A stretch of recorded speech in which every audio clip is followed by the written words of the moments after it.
베트남 보건부가 지난 12일 오후부터 코로나19 백신의 보호 효능 평가 방법의 지침을 세우기 위한 회의를 진행했다고 하죠. 나노코박스가 반드시 성공해서 수많은 환자들을 돕고 전 세계 코로나 팬데믹에서 큰 역할을 하길 바랍니다. 좋은 가치를 주는 일을 하면 반드시 되돌아온다고 하죠. HLB도 인류에 큰 가치를 주는 일을 하고 있기에 크게 비상할 것이라 믿습니다. 하락장으로 인해서 많은 분들이 어려움을 겪고 있습니다. 새콤을 사랑해주시는 구독자 여러분들 중에도 힘겨운 시간을 보내시고 계신 분들이 있어 닥터 새콤도 마음이 아픈데요. 하지만 진실은 언제나 시간이 지남에 따라 드러나게 되어 있습니다. 현직 의사와 함께 이번 내용 자세히 보시고 뒤에 코멘터리와 구독자분들 반응도 함께 끝까지 시청해 주시면 정말 감사하겠습니다. 그럼 내용 보시겠습니다. 베트남 보건부가 지난 12일 오후부터 코로나19 백신의 보호 효능 평가 방법의 지침을 세우기 위한 회의를 진행했다. 베트남 현지 언론은 전반 투원 베트남 보건부 차관이 주재하는 회의를 통해 코로나19 백신의 보호 효능을 평가하는 지침에 대해 논의할 예정이다. 대상이 되는 백신은 베트남 현지에서 개발 중인 나노코박스와 코비박 ARCT154이다. 현재 진행 상황에 대한 새로운 정보는 나오지 않은 상황이다. 이번 회의에서 가장 이슈가 되는 백신은 나노코박스이다. 현재 나노코박스는 임상 3상 중간 결과에 대해 베트남 윤리위원회의 승인을 받은 상태다. 다만 베트남 보건부는 나노코박스의 임상 결과를 두고 코로나19와 델타 변이로부터 보호 효과가 있다는 결론을 내리기엔 충분한 데이터가 없다는 평가를 내린 바 있다. 일반적으로 보호 효능 또는 예방 효과를 평가하기 위한 방식으로는 특성이 다른 두 집단에서 질병의 발생 등에 대한 위험도를 비교하여 분석할 때 추적 관찰 기간을 반영하는 생존 분석 방법인 콕스 비례위험 모형 분석을 사용한다. 즉, 백신 접종자와 미접종자의 두 집단에서 코로나19 발병에 대한 확률을 비교해 위험비를 산출한 뒤 확률로 계산하는 방식이다. 앞서 화이자 백신은 43,448명을 백신 접종과 백신 미접종의 두 개 대조군으로 나눠 임상을 진행했고, 백신을 접종한 21,720명 중 8명이 코로나19에 감염된 반면 미접종 21,728명 중 162명이 코로나19에 감염됐다. 이외에도 아스트라제네카 코로나19 백신의 예방 효과는 약 62%로 알려졌다. 영국, 브라질 등 두 건의 임상에서 코로나19 바이러스 음성인 18세 이상의 8,895명 중 코로나19 확진자는 백신군에서 27명, 대조군에서 71명이 발생했다. 얀센 코로나19 백신의 경우 코로나19로 확진받은 사람이 14일 이후 백신군 116명, 대조군 348명이 각각 발생하여 66.9%의 예방 효과를 나타났고 28일 이후에는 백신군 66명, 대조군 193명으로 66.1%의 예방 효과를 보였다. 모더나 코로나19 백신의 예방 효과는 94.1%로 나타났다. 즉 국내에 도입된 화이자, 모더나, 아스트라제네카, 얀센의 임상시험 결과 보호 효능이 세계보건기구에서 제시한 기준인 50%를 모두 넘어선 것. 다만 나노코박스는 이 자료를 공개하지 않은 것으로 알려졌다. 대신 나노젠은 백신의 면역 완성에 대한 데이터를 기반으로 보호 효과를 추정해 과학성을 입증했다는 보도가 이어졌다. 이번 보호 효능 평가 지침 정립이 나노코박스의 긴급 사용 승인에 영향을 미칠 것으로 분석된다.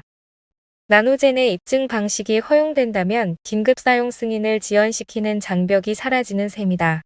다만 허용되지 않는다면 나노젠은 추가로 대조군의 코로나19 감염자 수에 대한 자료를 제출해야 할 것으로 전망된다.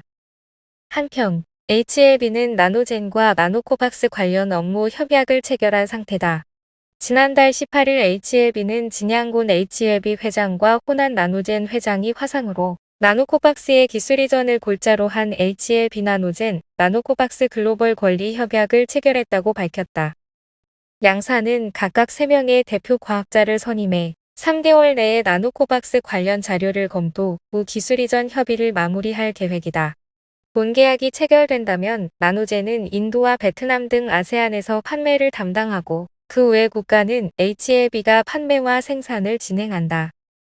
HLB는 상업화가 임박한 코로나 백신 도입으로 그룹 내 HLB 제약과 HLB 생명과학 등 제약바이오 기업들로 구성된 HLB 바이오 생태계 HBS를 더욱 공고히 할 방침이다. 앞서 HLB 제약은 비강 분무 형태의 항체 기반 코로나 치료제 개발을 위해 나노젠과 글로벌 의약품 개발 협약을 맺기도 했다. 동남아시아 국가연합 내 유일한 바이오시밀러 기업인 나노젠은 베트남 과학기술부로부터 코로나19 백신 독점 연구개발 기관으로 선정된 바 있다. 넥스트 사이언스는 나노젠의 지분을 보유하고 있다. 넥스트 사이언스 주도로 HLB 그룹이 G3BNT 인수를 추진하게 된 것은 G3BNT가 진행하고 있는 바이오 사업과의 시너지가 기대되기 때문이다. 이번 인수로 최근 HLB가 글로벌 권리를 확보한 나노젠의 코로나 백신 나노코박스의 국내 유통 방안이 마련됐다. 이와 같은 내용이었습니다. 반응도 뜨거웠는데요. 나노코박스가 델타 변이에 효과가 있기 때문에 빠르게 승인되어서 기존 백신보다도 더 많은 분들을 돕는 데에 도움이 되길 간절히 바라는데요. HLB는 수많은 파이프라인들을 보유하고 있고 이 혁신 파이프라인들은 모두 환자를 돕고 생명을 살리는 데에 크게 기여하는 엄청난 가치를 가진 것이지요. 이를 모르는 분은 없을 겁니다. 나노코박스도 델타 변이에 높은 효과를 보이는 단백질제 조합 백신으로 화이자나 모더나 같은 mRNA 백신이 주로 투여가 되고 있는 상태에서 위드 코로나 시대의 수많은 변이에 효과적으로 대응하는 데에 큰 도움을 줄 수 있는 엄청난 파이프라인이죠. HLB가 글로벌 권리를 인수를 했고요. 길게 보아야 합니다. 많은 전문가분들이 앞으로 영원히 코로나와 함께해야 할 확률이 높다고 보고 있는데요. 말 그대로 위드 코로나입니다.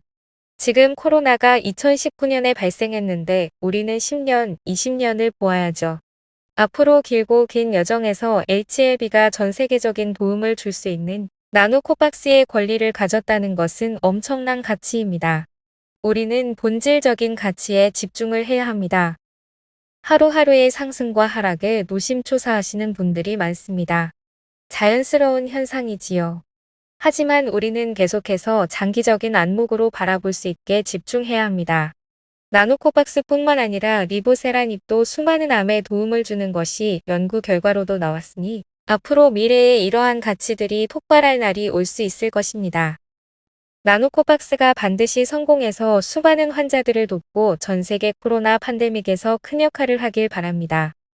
미래의 많은 환자들에게 치료에 도움을 주고 가치와 행복을 전할 수 있는 좋은 치료제를 만들고 예방약을 만드는 국내 굴지의 바이오 기업인 HLB를 진심으로 응원합니다.